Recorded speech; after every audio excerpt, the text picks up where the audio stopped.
안녕하세요. 켈리의 여행 이야기입니다. 이번 영상은 오래전 찍었던 워싱턴주의 팔루스 대평원과 팔루스 폭포의 영상입니다.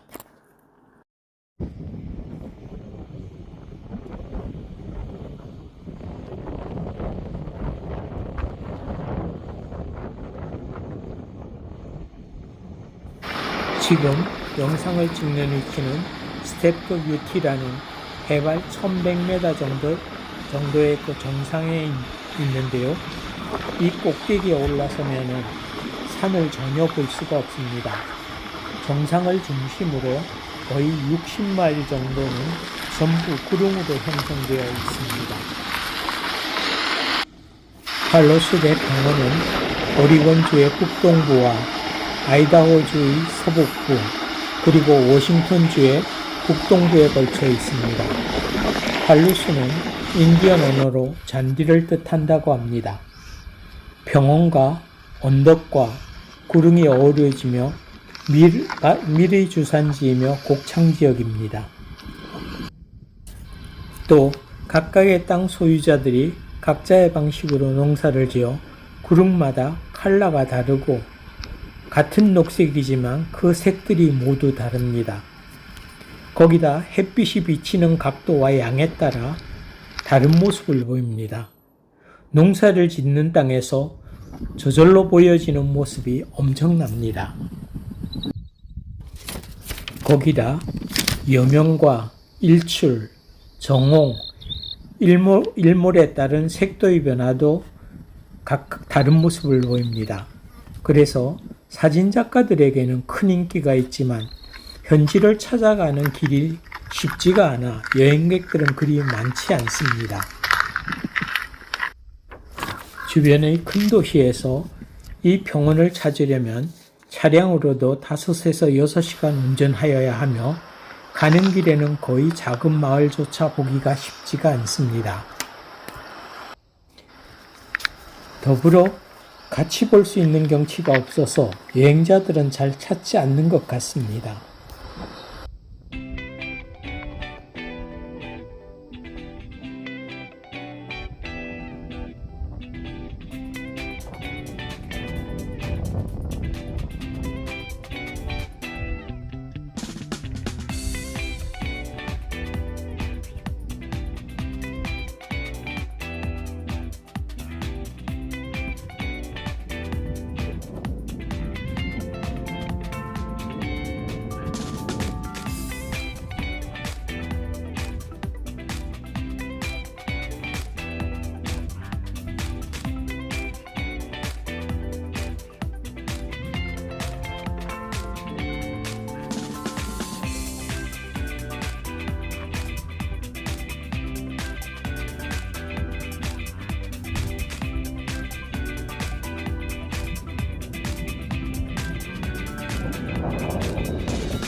다음은 팔루스 폭포의 영상입니다.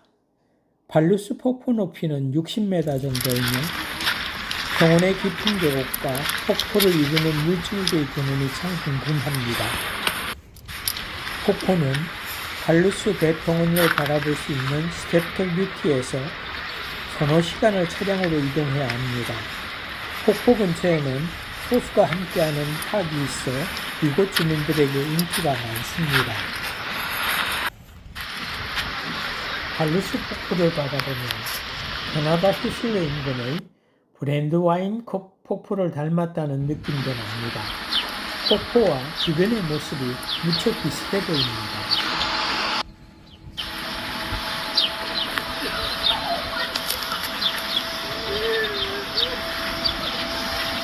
팔루스 대평원의 크기는 남한 면적의 70%가 넘는다는 기록도 있습니다. 이 정도면은 목축업을 할 것 같은데 밀수확지로 이름이 나 있습니다. 농지의 구동을 인위적이지 않은 농업만으로도 이렇게 아름다움을 볼 수 있다는 것이 신기합니다.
시청해 주셔서 감사합니다. 건강하시고 행복하십시오.